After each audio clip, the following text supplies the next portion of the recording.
Reiteraba lo que dijo en declaración en horas de la noche.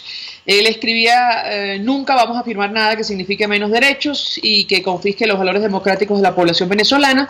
Los venezolanos de verdad no recibimos órdenes ni de Estados Unidos ni de Cuba. Les garantizo que hasta que no haya un acuerdo digno no firmaremos nada. Lo cierto es que la comunidad internacional lo tiene absolutamente claro. El gobierno no quiere medirse.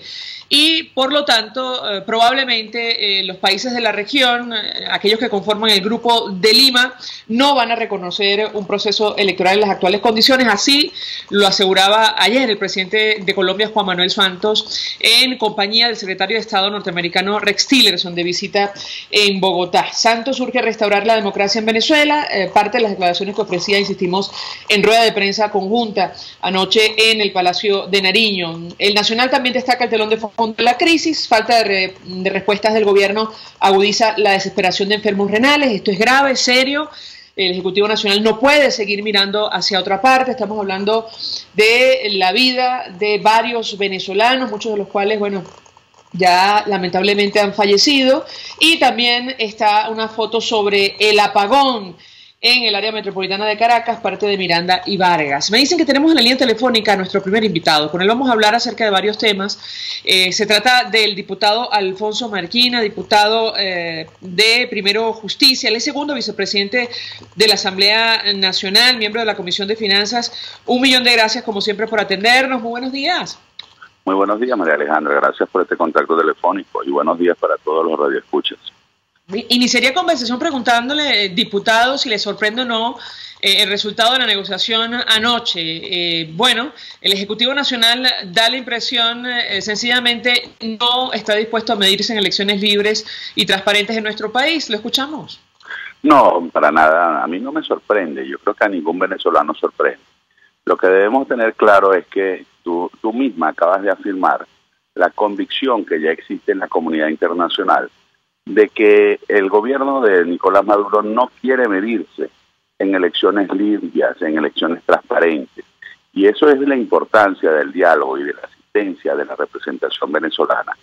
Siempre lo hemos dicho, no vamos allá a entregarnos, sino a defender principios y valores democráticos. Y eso es lo que ha hecho nuestra representación en toda esta serie de reuniones. Argumentar, demostrar con argumentos claros y contundentes la poca disposición o la indisposición del gobierno nacional de que en Venezuela se realicen elecciones transparentes que permitan que los venezolanos decidan el futuro de Venezuela. Por eso hemos estado en estas conversaciones y seguiremos en las conversaciones, porque cuando se trata de defender los derechos del pueblo de Venezuela, bien vale la pena cualquier esfuerzo o cualquier sacrificio. Ahora, yo le pregunto, diputado, si definitivamente fracasa este esfuerzo, ¿cuál cree usted debe ser la estrategia de la oposición venezolana para tratar de promover la transición a la democracia en nuestro país en condiciones mucho más serias, con un gobierno que en los últimos días ha arreciado la persecución contra la dirigencia, tanto que ha procedido a ilegalizar a su partido político? ¿Qué puede comentarnos?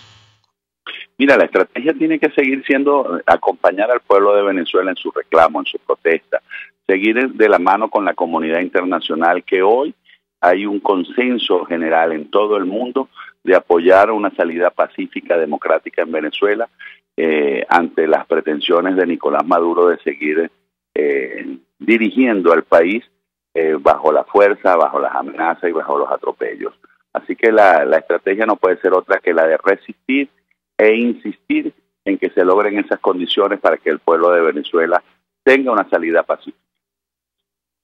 Ahora, yo le pregunto, diputado, como miembro de la Comisión de Finanzas, ustedes en la Asamblea han venido discutiendo la profundidad de la crisis. Ayer hubo una sesión hablando acerca de la migración, la salida de nuestro país, incluyendo la situación de los enfermos renales. Si no hay un cambio, si el gobierno se niega a, bueno, permitir elecciones libres en Venezuela, la situación lamentablemente se va a agravar. Quisiera también su comentario en torno a este tema. Sí, lo angustiante es precisamente eso, que un día de permanencia de este gobierno es un día que permite que se siga agravando toda la situación económica y social que vive el pueblo de Venezuela.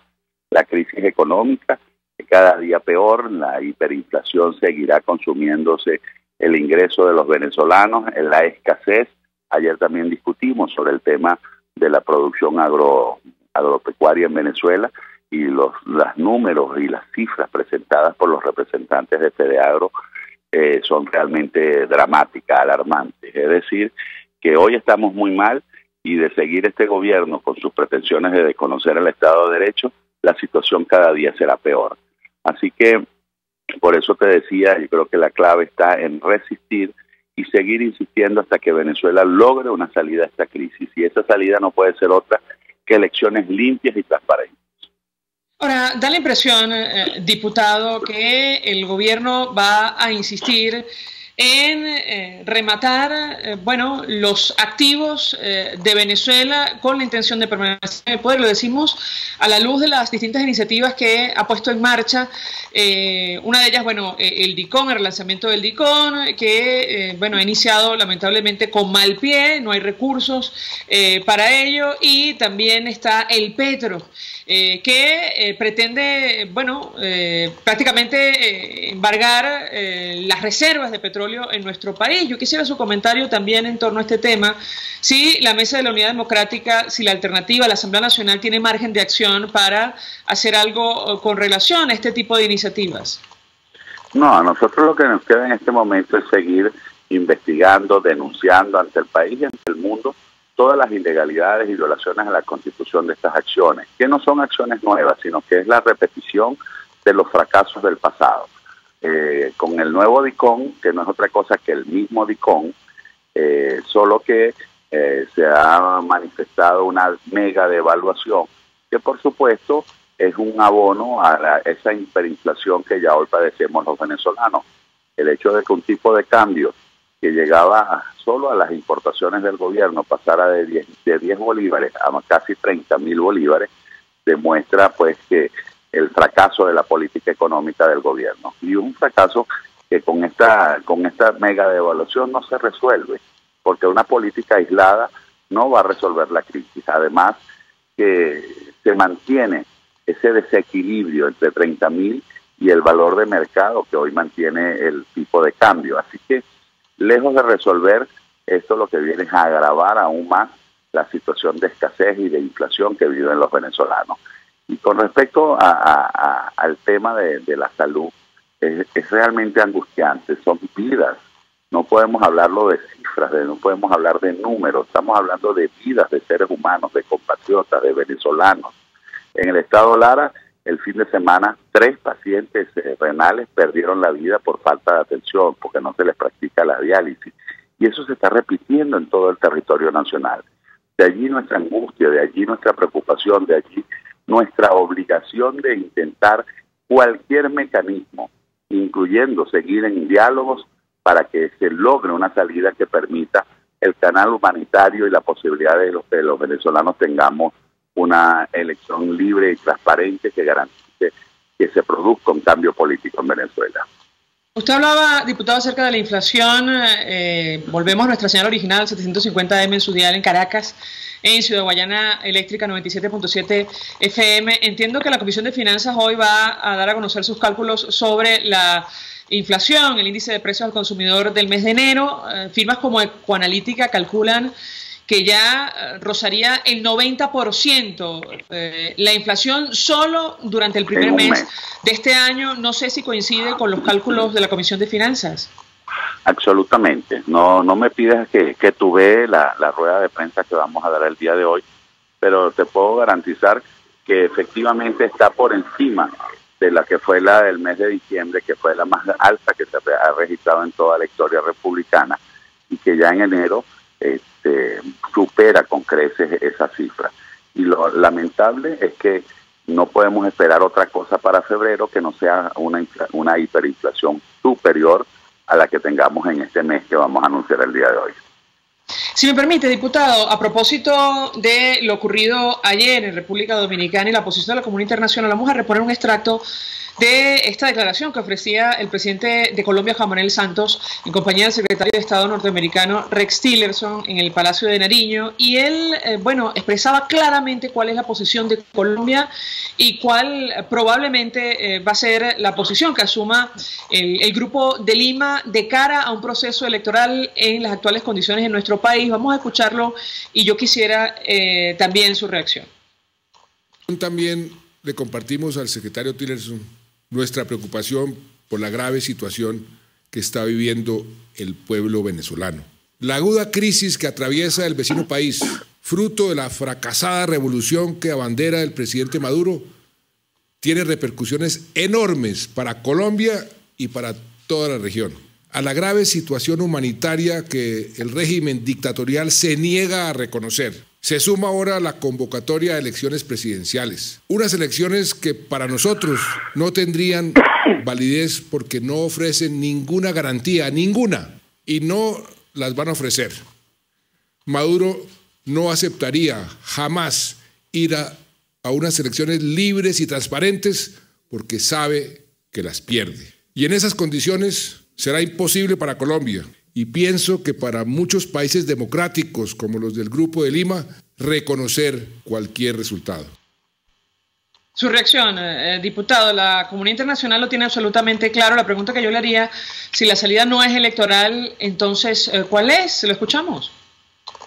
Bueno, la salida, nosotros seguiremos exigiendo que sea una salida pacífica y electoral, y para eso seguiremos acompañados de la comunidad internacional. Y ahí es donde yo insisto, para aquellos que decían que no valía la pena ir porque sabíamos el resultado. Bueno, el resultado lo podíamos saber, pero es como en derecho, las cosas no son lo que son, sino lo que se puede demostrar. La asistencia nuestra, la permanencia nuestra, la defensa que hemos tenido nosotros con argumentos demostrando la poca disposición o la indisposición de este gobierno de que haya una salida pacífica y electoral democrática en Venezuela, es lo que permite que hoy la comunidad internacional diga que desconoce a un resultado en un proceso electoral que se haga en estas condiciones. Así que seguiremos con el pueblo de Venezuela protestando, reclamando, exigiendo esa salida electoral, acompañando a la comunidad, acompañados de la comunidad internacional, que sin ninguna duda seguirán entonces con las presiones diplomáticas y las presiones económicas que hasta este momento se han venido realizando contra altos funcionarios que violan los derechos humanos y que cometen hechos de corrupción, y tendremos que nosotros lograr con insistencia, con permanencia en la calle, que esa salida que hoy se ve negada por el gobierno se materialice en Venezuela en algún momento.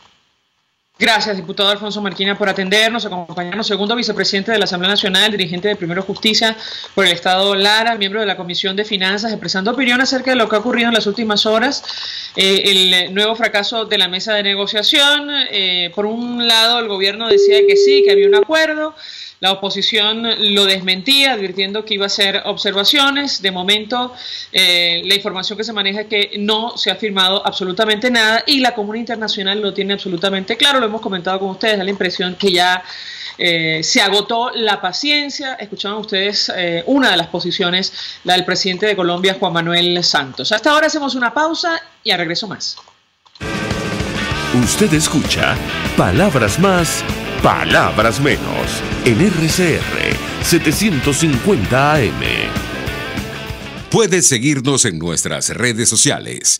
En Twitter, @RCR750, la radio que se ve. Mensaje del ingeniero Ramón López, vicepresidente del Colegio de Ingenieros de Venezuela. Apreciado colega ingeniero, arquitecto y profesional afín, el sistema de salud venezolano no presta la atención requerida y la altísima inflación encarece notoriamente este servicio. Es por ello que el Fondo de Previsión Social del CIP te ofrece un servicio de salud seguro, confiable y accesible, con amplia cobertura. Para mayor información visita el portal www.cib.net.be, Colegio de Ingenieros de Venezuela, construyendo futuro. Central Madeirense, orgullosos de cumplir un año más. Nuestro país nos ha dado un suelo fértil y el fruto maravilloso de su gente nos recuerda que ser venezolano se lleva en el corazón. Central Madeirense, 68 años, sembrando el presente con vista al futuro. Mensaje del ingeniero Kenick Navarro, presidente del FONPRES CIB. Apreciado colega ingeniero, arquitecto y afín, el Fondo de Previsión Social del Colegio de Ingenieros de Venezuela, FONPRES CIB, diseñó para la protección de tu salud el Sistema Integral de Previsión Social. El mismo tiene a tu disposición beneficios de la solvencia, asistencia primaria de salud, el plan de salud con coberturas de acceso VIP y la póliza internacional. Todos estos planes pensando en la protección de tu familia. Para mayor información visita fonprescibe.net.be. Colegio de Ingenieros de Venezuela, construyendo futuro. El sabor está en Coco Factory. Acércate y saborea la mejor cocada de Caracas, pero también tienen agua, aceite, galletas, helados, caramelos, conservas y esencia de coco. El coco es 100% natural, energético, hidratante, remineralizante y refrescante. Coco Factory está en la avenida principal de Santa Mónica, Teresa de la Parra, edificio Codazzi, frente a la antigua estación de combustible, y en La Rosaleda, San Antonio de los Altos. Coco Factory, sin cocos no hay paraíso. Pluralidad contigo, respeto contigo, responsabilidad contigo, libertad contigo. Estamos contigo y punto. De lunes a viernes a la 1 de la tarde. Contigo, solo por RCR 750 AM. Porque lo bueno une. Todos las piensan. Todos las escuchan y María Alejandra Trujillo te las dice. Palabras más, palabras menos. Continuamos, amigos, palabras más, palabras menos. Y a propósito del telón de fondo de la crisis, decíamos que producto del posible fracaso de este acuerdo, todo parece indicar que el deterioro va a continuar desde el punto de vista económico y francamente yo diría que en todos los órdenes. Se suma a nuestra mesa de debate, me dicen, la profesora Sari Levy. Ella es economista, individuo de número de la Academia Nacional de Ciencias Económicas. Ya la vamos a tener, con ella vamos a conversar, insistimos, acerca de lo que puede ocurrir a corto y sobre todo a mediano plazo. Las expectativas son francamente serias. Decíamos con el diputado Alfonso Marquina que una firma como Ecoanalítica, por ejemplo, calcula que la inflación, el índice de precios al consumidor, se habría ubicado en 90% solo en el mes de enero, en pleno proceso hiperinflacionario, con el impacto que esto tiene en el bolsillo de los venezolanos, y es solo uno de los indicadores. También está la caída de la economía. Recordar que el Fondo Monetario Internacional calcula 13.000% de inflación para este año si no cambian las cosas, y como ustedes comprenderán, si no hay elección libre y transparente, probablemente no va a haber mayores cambios, sin hablar de los compromisos que tiene el país y que tiene que cancelar. Ya me comentarán cuando la tengamos en línea telefónica a propósito del DICON. De esto también vamos a hablar con la profesora Sari Levy o con cualquiera de nuestros invitados economistas. Hubo subasta, no escucho internamente, si me lo dicen por... Perfecto. Me dicen que tenemos ya en línea telefónica a Sari Levy. Profesora, 1.000.000 de gracias por atendernos. Muy buenos días. Muy buenos días, María Alejandra. ¿Cómo estás? Bueno, con mucho interés, profesora, de escuchar su opinión y análisis. Yo le pediría una primera valoración porque todo parece indicar que este nuevo intento de diálogo con el gobierno probablemente va a fracasar. No se pudo firmar un acuerdo entre el Ejecutivo y la Mesa de la Unidad Democrática, y si no hay cambios en nuestro país, lamentablemente, lo hemos comentado con los oyentes, la situación va a empeorar. Yo quisiera una primera valoración de su parte al respecto. ¿La escuchamos? Pues sí, efectivamente, sin un cambio de modelo definitivamente no vamos a lograr cambiar el derrotero que tristemente hemos ido transitando a lo largo de este siglo, y la situación socioeconómica seguirá empeorando. Cada día nos levantamos con peores noticias sobre la situación de hambre, de la caída de la producción económica, de la situación de niños, de enfermos renales, de enfermos de otras dolencias que no consiguen medicina y que han sido condenados a muerte justamente por un gobierno indolente que ha generado una serie de políticas que nos tienen donde estamos. Una negociación en estas condiciones no tiene sentido y mucho menos el ir a unas elecciones que de origen son fraudulentas y de igual manera serán sus resultados, porque ya lo hemos visto en lo que fueron los episodios del 30 de julio, lo que fueron los episodios de las elecciones a gobernadores y alcaldes. Así que tenemos que como ciudadanos venezolanos estar muy claros de la naturaleza del régimen para poder realmente generar estrategias y políticas que nos permitan un cambio de rumbo.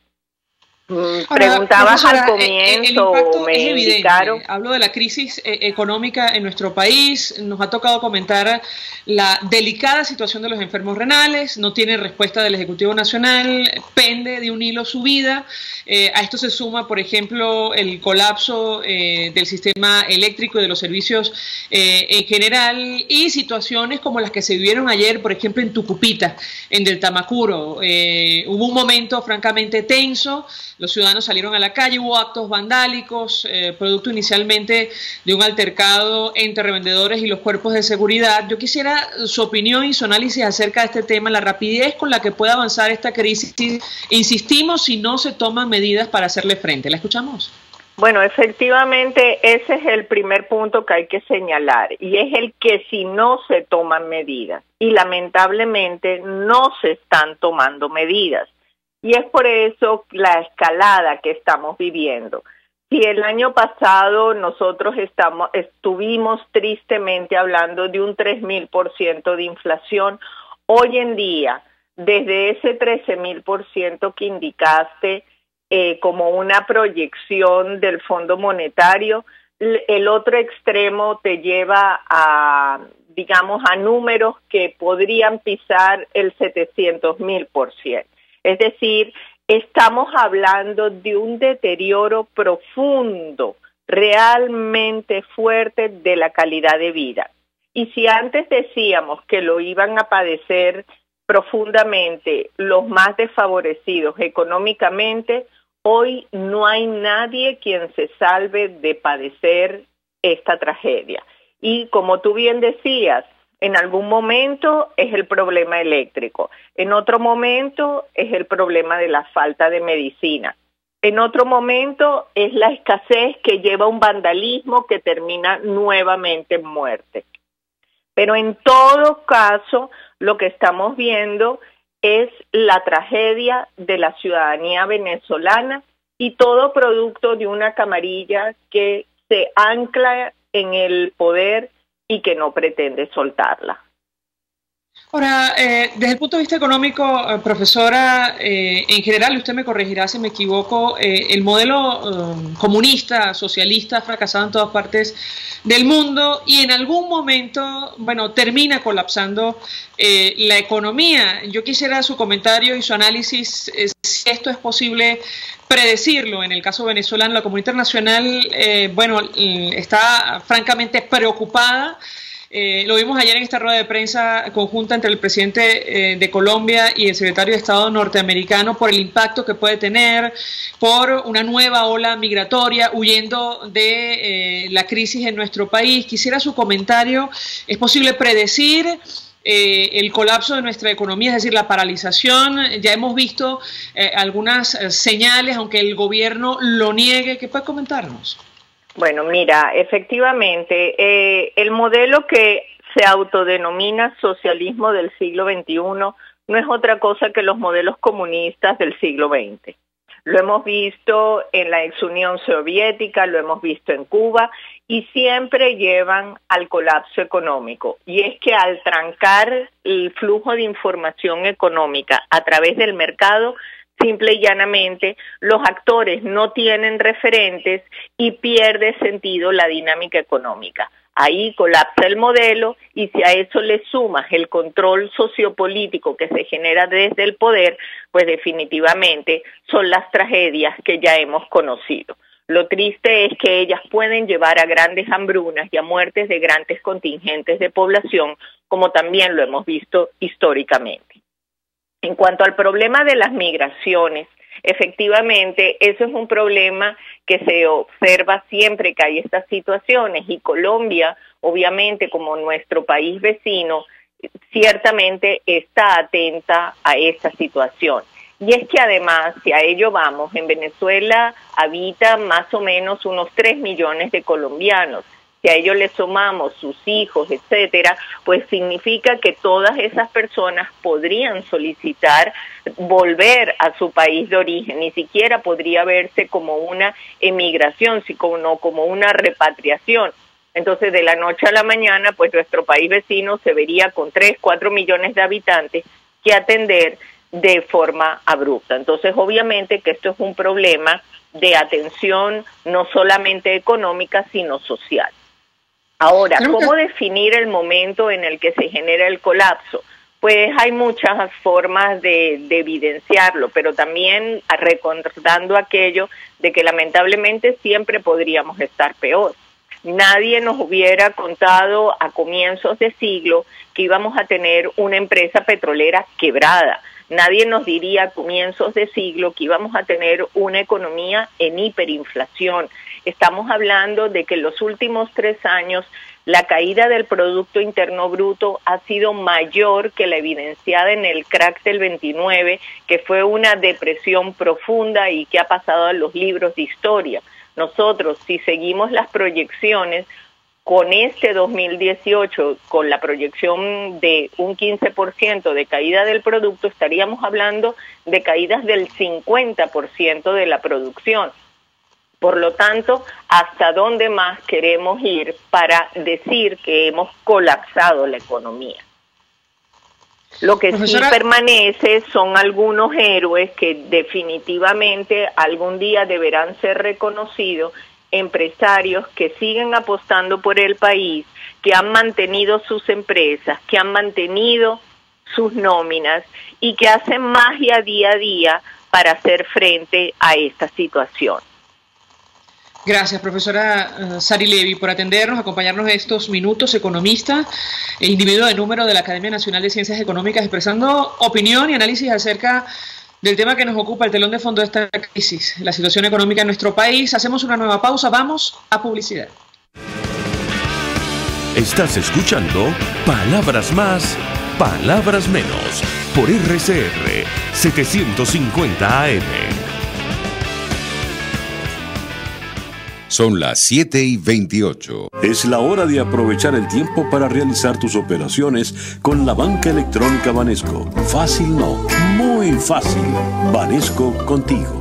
Puedes seguir nuestra programación a través de rcr.tv, la radio que se ve. El siguiente espacio educativo está dirigido a niños, niñas y adolescentes.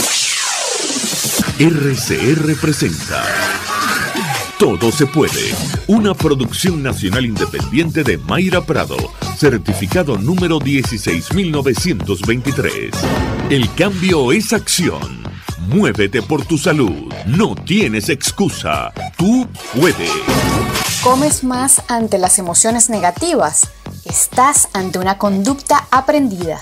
La tristeza, el miedo, el estrés, la melancolía, la desesperanza te ponen a comer más. Ante los ojos de la gente estás teniendo una reacción normal ante estas emociones. Sin embargo, la respuesta biológica a la angustia emocional debería ser comer menos, porque la actividad intestinal disminuye en presencia de la excitación emocional, normalmente suprimiendo el hambre y la alimentación. Así lo describe Marisol Tapia en la página miradorsalud.com. Entonces, ¿por qué comemos más ante las emociones negativas? La respuesta se ha denominado comer emocional. Hasta la fecha, el ambiente familiar y el comportamiento de los padres son los factores que más han recibido la atención de los investigadores. Los padres desempeñan un papel crucial en la formación de los patrones y actitudes en la alimentación de los niños, al ser los principales proveedores de alimentos. Y esto es así desde la concepción hasta la adolescencia, modelando el comportamiento alimentario mediante prácticas parentales. Cada vez que decimos que el agua no nos gusta porque no sabe a nada, que nos premiamos con postres para celebrar un triunfo, que picamos entre comidas porque tenemos estrés, le damos un mensaje inconsciente a nuestros hijos que puede dejar huellas en su relación con la comida. De hecho, entre el 10% y el 63% de los niños y adolescentes reportan que ante algún tipo de exceso emocional aparecen comportamientos alimentarios como picar entre comidas y comer más, y el consumo de alimentos de alta densidad de energía. Si bien el comportamiento alimentario está influenciado por una multitud de factores como la biología de cada persona, su contexto social, las normas, los valores sociales y culturales, es la interacción con los padres el factor de mayor peso en el comportamiento alimentario. ¿Cuál es la relación que quieres que tus hijos tengan con la comida? Seguimos la conversación en Twitter por @todosepuede.net. Sé la diferencia, todo se puede. RCR presentó Todo se puede con Mayra Prado. Síguela por Twitter, @todosepuede.net. Una producción nacional independiente de Mayra Prado, certificado número 16923. Mensaje del ingeniero Enzo Betancourt, presidente del Colegio de Ingenieros de Venezuela. Estimados colegas, ingenieros, arquitectos y profesionales afines, el hombre es del tamaño de sus dificultades y siempre será capaz de vencerlo. En el año 2018 debemos trabajar para construir el país que nos merecemos todos los venezolanos. Siempre un paso adelante. Visita nuestro portal www.cib.net.be. Colegio de Ingenieros de Venezuela, construyendo futuro. En mi cochinito favorito, la carne de cerdo la puedes pedir cruda o lista para llevar a tu casa y disfrutarla con tus amigos y familiares. Pide todo con sus acompañantes tradicionales y de postre, las exquisitas fresas o melocotón con crema. En las Mercedes, calle Nueva York, te espera mi cochinito favorito, carnoso, jugoso y sabroso. Mensaje del ingeniero José Peraza, tesorero del FONPRES CIB. Estimado colega ingeniero, arquitecto y profesional afín, el Colegio de Ingenieros de Venezuela y el Fondo de Previsión Social, preocupado por la salud de tu familia, ha diseñado un sistema de salud integral que coloca a tu disposición y que contiene asistencia primaria de salud, ambulancia, hospitalización, cirugía, oftalmología, dermatología, fisioterapia, psicología, odontología, farmacia y funerario. Para mayor información, visítanos a nuestros portales cib.net.be, fonprescib.net.be, Colegio de Ingenieros de Venezuela, construyendo futuro. Hay distintas formas de entender el mundo que nos ha tocado vivir y en RCR se las exponemos día a día. Tratamos de entender y explicar los hechos que se convierten en noticia. Con ímpetu pero sin gritar, porque la realidad no se puede tapar. En una Venezuela que cuenta con su constitución y un marco legal, pero que el gobierno viola a diario, dejándonos a todos en el desamparo. Con pluralidad y respeto, porque todos somos venezolanos. RCR, una visión amplia y contrastada de lo que sucede día a día en la calle. Ahí, donde todos nos encontramos. RCR 750 AM, porque lo bueno une. RCR 750 AM, porque lo bueno une. Información, opinión, contraste. María Alejandra Trujillo está en Palabras Más, Palabras Menos. Amigos, palabras más, palabras menos, y decía nuestra invitada anterior, Sari Levy, individuo de número de la Academia Nacional de Ciencias Económicas, que los empresarios de nuestro país eran unos verdaderos héroes al decidir continuar en Venezuela a pesar de las difíciles circunstancias económicas. Nos acompaña a partir de este momento la presidenta de Consecomercio, María Carolina Uzcategui. Una vez más, gracias por atendernos. Muy buenos días. Sí, yo no escucho a nuestra siguiente No la tenemos todavía, pero vamos a conversar con María Alejandra, la presidenta de Concecomercio, y con ella queremos hablar acerca de las perspectivas a propósito, sobre todo de lo ocurrido ayer, la posibilidad de que no se celebren a corto, mediano plazo elecciones libres y transparentes en nuestro país, lo que abriría la posibilidad de un verdadero cambio en Venezuela, una transición a la democracia. De momento la información que se maneja es que el Ejecutivo Nacional no está dispuesto a hacerlo, la comunidad internacional lo tiene absolutamente claro, no va a reconocer los resultados de unos comicios en las actuales circunstancias. Ya tenemos a María Carolina Uzcategui en la línea telefónica, presidenta de Concecomercio. Muy buenos días. Muy buenos días, María Alejandra. Pues mucho interés de conocer su opinión y análisis acerca del tema que nos ocupa, el telón de fondo de esta crisis. Inicialmente le pediría una reacción sobre lo que pasó ayer. Aparentemente fracasó una vez más el intento de negociación entre el gobierno y la oposición.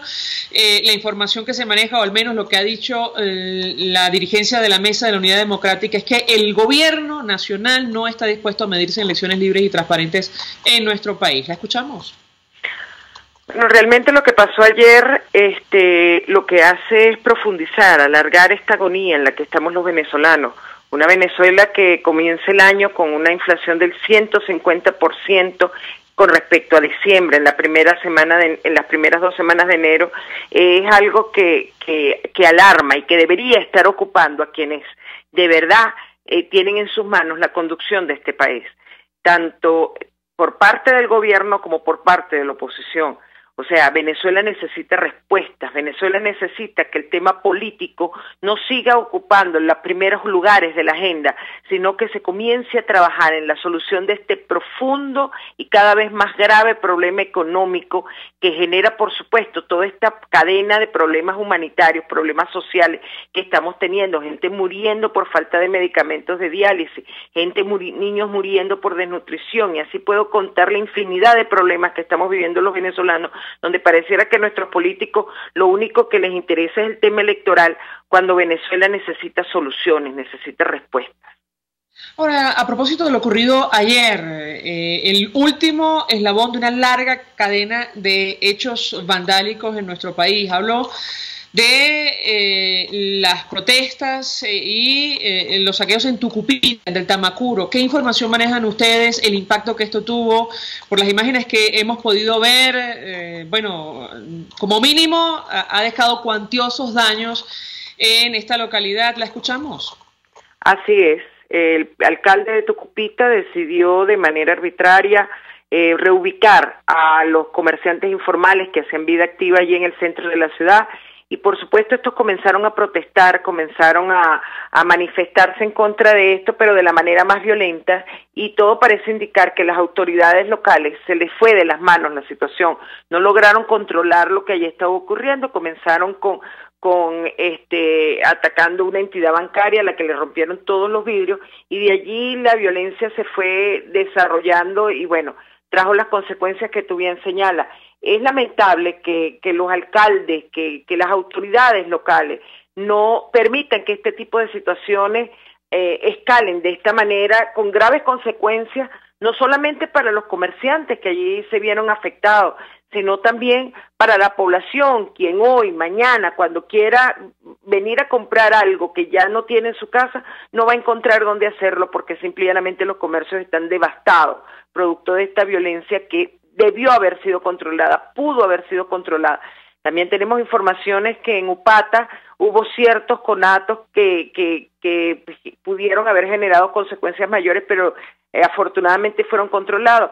Y lo que ocurrió en Apure, de un alcalde que decidió que un cargamento importante de productos lácteos, de queso y otros derivados vinieran hasta las ciudades del centro del país, porque bueno, simplemente en este esquema, en este país donde hay sobre todo anarquía entre los gobernantes, una cosa dice el ministro de Abastecimiento Soberano, Padrino López, o el encargado del abastecimiento soberano, y otra cosa dicen las diferentes autoridades locales, quienes cada uno parece tener, en lugar de haber sido electos para un cargo como alcaldes o gobernadores, hubiesen sido, no sé, electos como reyesuelos, como como emperadores de cada una de sus zonas. Ahora, yo le pregunto acerca del impacto que ha tenido en la economía las medidas. Algunos califican los paños calientes que ha anunciado el Ejecutivo Nacional. Me refiero a esto de retomar las subastas del DICOM, del Sistema Complementario de Divisas, y el impacto que podría tener esto que ha inventado el gobierno, que ha denominado como el Petro. ¿Qué puede decirnos? El Petro, para comenzar por el final, el Petro no puede definirse como una criptomoneda, pues que la definición básica de criptomoneda es, en primer lugar, que son mecanismos de financiamiento, de intercambio, que no dependen de bancos centrales, no tienen regulaciones de ningún gobierno y por el contrario se basan en la confianza. O sea, no es que María Carolina Uzcategui puede llegar y decir dónde hay Bitcoin y voy y lo compro, no.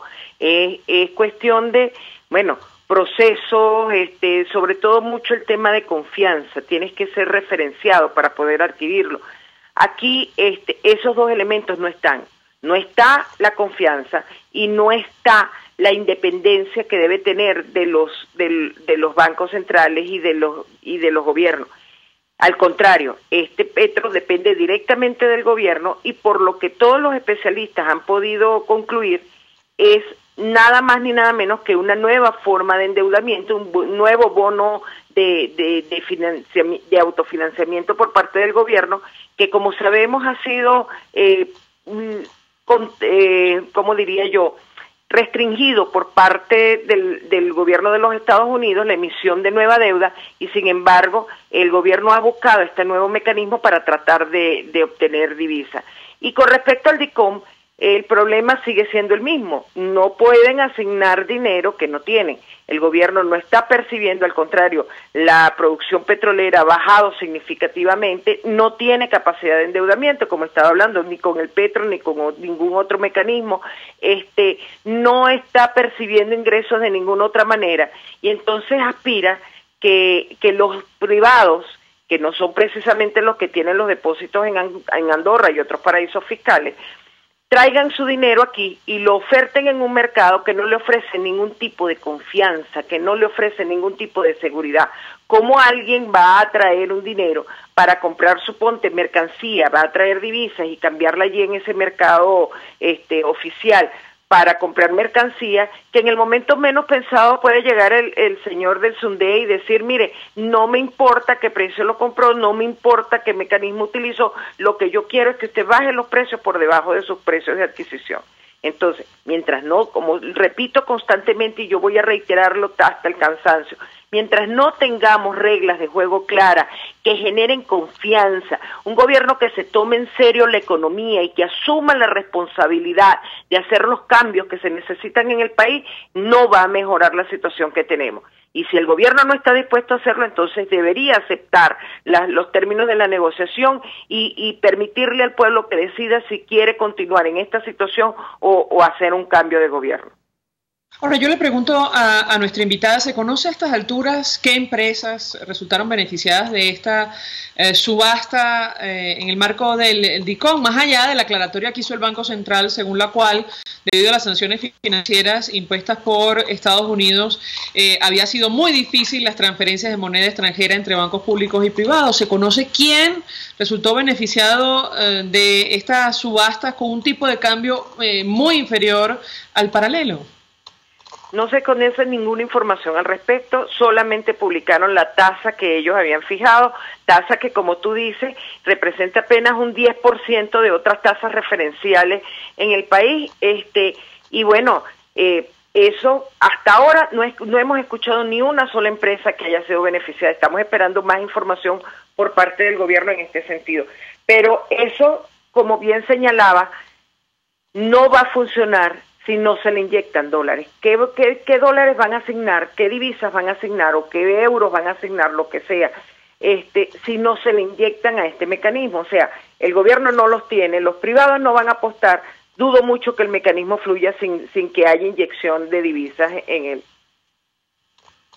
Entre otras cosas porque no existe ningún incentivo de vender los dólares que de pronto alguien puede haber ganado en el exterior para enviarlos a su familia en Venezuela a una tasa muy inferior a la que registra el paralelo, ¿correcto? Nada cercano a la realidad, como te decía. Yo estoy completamente convencida que la tasa del paralelo no es la tasa real, pero tampoco es la que el gobierno pretende adjudicar allí. Eso, mientras haya restricciones en cuanto a la libre convertibilidad de la moneda, mientras el gobierno pretenda seguir con este control de cambio que no le ha traído beneficios a nadie, es muy difícil que ese proceso fluya como debe ser. Aquí lo que se necesita es libertad cambiaria, no más restricciones, no esperar a que el gobierno decida a quién le va a adjudicar y a quién no, a quién le va a permitir comprar y a quién no, y sobre todo que restrinja un establecimiento de una tasa producto de la oferta y la demanda, que es lo que funciona en todas partes del mundo. Finalmente le preguntaría a nuestra invitada, la última vez que conversamos, usted nos explicaba cuál era la situación de los supermercados producto de la acción del gobierno, de la SUNDE, terminando el año 2017 y comenzando el año 2018. ¿Han logrado abastecerse nuevamente, recuperar los inventarios o no de momento? No de momento, ha habido ofertas por parte del Estado a través de la banca pública y privada de financiamiento para tratar de reabastecer, de reponer inventario. Pero de nuevo, mientras continúen las restricciones en cuanto a cuál es el precio que debemos colocarle a los productos, mientras la inflación siga galopando porque el gobierno no toma las medidas que realmente pudieran solucionar el problema, ¿qué comerciante se va a arriesgar? Y vuelvo y repito, lo mismo opino que con respecto a la adquisición de divisas a través del DICOM. ¿Qué comerciante se va a arriesgar a endeudar todo su patrimonio a través de un financiamiento bancario para que en cualquier momento llegue un inspector y le diga tienes que liquidar la mercancía al precio que a mí me provoca? Necesitamos, antes que todo, que el gobierno respete el libre comercio y corrija sobre todo los verdaderos orígenes del problema. El problema no está en el precio que se le pone al consumidor, el problema está en el desorden fiscal que tenemos en el país, en el control de cambio que sigue reinando, imperando en Venezuela y sobre todo en los altos niveles de corrupción que existen en los diferentes organismos con los cuales está vinculado el sistema económico del país. Gracias, María Carolina Uzcategui, por atendernos, acompañarnos nuevamente, presidenta de Consocomercio, presentando opinión acerca del tema que nos ocupa la mañana de hoy, tiene que ver con el telón de fondo de la crisis, la situación económica. Vamos a la pausa y al regreso más.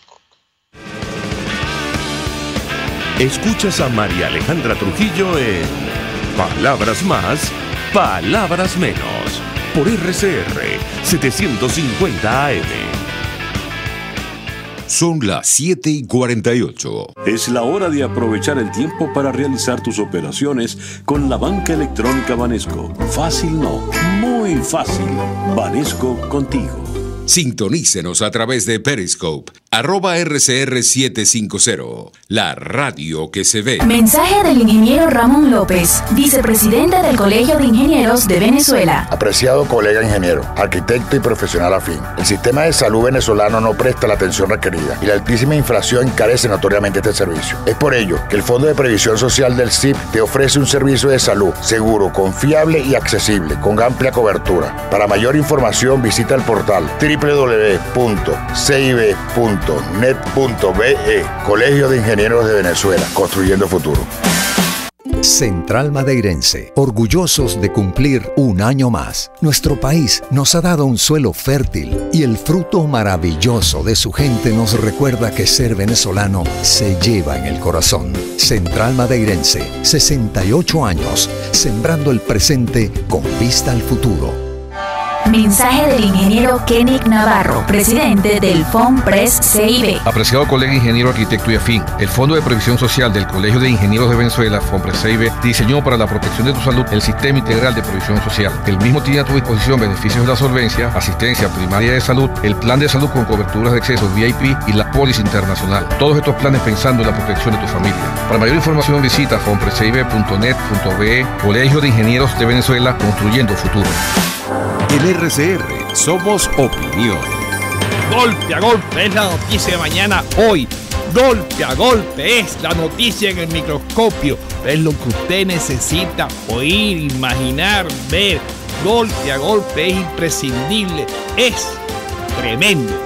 Golpe a golpe con Fausto Mazó.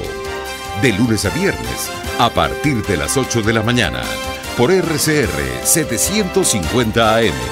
Síganos por @RCR750 y rcr.tv, la radio que se ve. Se dicen, se ocultan, se piensan, se descubren. Palabras más, palabras menos. Con María Alejandra Trujillo. Palabras más, palabras menos. Cerramos con información y con mensajes a propósito de lo ocurrido ayer. Saben ustedes, el vocero del gobierno, Jorge Rodríguez, llegó a República Dominicana diciendo que supuestamente ya había un acuerdo. Ya pasó lo mismo la semana anterior. Era mentira. Lo desmintió, de hecho, el propio presidente de República Dominicana. Ayer no hubo manera de firmar un convenio entre el gobierno y la oposición. Él alegaba que fue producto de las presiones internacionales. La versión de uno de los acompañantes de la oposición, Heraldo Muñoz, canciller de Chile, estaba representado, entiendo, por el embajador de República Dominicana, escribió lo siguiente: en contacto permanente con República Dominicana, enormes presiones para que la oposición venezolana firme papel que no contempla garantías electorales. Elecciones presidenciales, presidente Maduro en campaña, partidos opositores no validados, candidatos inhabilitados, etcétera. ¿Algún partido chileno aceptaría eso? Bueno, esa es la posición de la comunidad internacional. Hay que sumar la declaración del presidente Santos advirtiendo que no van a reconocer los resultados de comicios en las actuales circunstancias. Por parte de la oposición, Julio Borges aclaraba que no van a firmar nada que no signifique un cambio o garantías para elecciones en nuestro país. Nunca vamos a firmar nada que signifique menos derechos y que confisque los valores democráticos. Decía, les garantizo que hasta que no haya un acuerdo digno no firmaremos nada. Esa es la posición de la alternativa democrática y bueno, todo parece indicar que no hay avances. El gobierno no quiere medirse en elecciones libres en nuestro país. No sé si existe, si tenemos algún mensaje, Argenis, a través del Dilo rápidamente. Sí, hay muchos por aquí, pero voy a tomar algunos. Jesús Bastardo: Maduro en su campaña ofrece prosperidad económica. Eso demuestra el fracaso del socialismo del siglo XXI. Rodolfo Aguilar: tenemos que organizarnos porque sin condiciones electorales transparentes no podemos ejercer el voto. Miguel Ángel Fernández escribe desde Portugal: desde el 2004 en Venezuela se dejó de elegir, solo se vota. Luis Tela: qué evidente de una tendencia a la trampa por parte del tirano. ¿Qué hacer ante esto? 1, consenso de candidato único y en paralelo informar al mundo, una comisión de la Asamblea Nacional que vaya y explique qué está ocurriendo. Y número 3, votar todos. José Pérez de Maracay: ¿qué está esperando la oposición para pararse de ese falso diálogo? El gobierno no quiere nada con elecciones limpias, que el mundo tome medidas ya. Bien, nos despedimos, lo hacemos en nombre de todo el equipo. Feliz día para ti, Argenis. Igual para ti. Los dejamos con Golpe a Golpe. El Colegio de Ingenieros de Venezuela y el Fondo de Previsión Social del Colegio de Ingenieros de Venezuela presentaron. RCR presentó Palabras Más,